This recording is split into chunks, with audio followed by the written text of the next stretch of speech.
জায়গাটা খুব সুন্দর, চারধারে গাছগাছালি, দিঘি।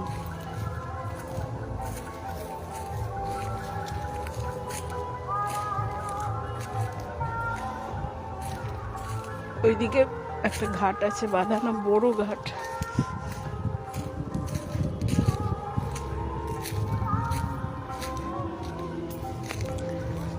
এই যে দিকের দিঘিটা ওই পাশে ফেলে এসেছি, আর এইদিকে আর একটা দিঘি।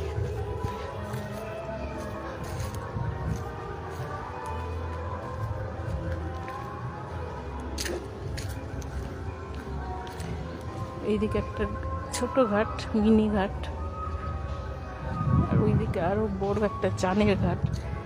এখানে আবার মাথার উপর পুরো আম গাছের পাতার ছায়া, ব্যাপক জায়গাটা একদম।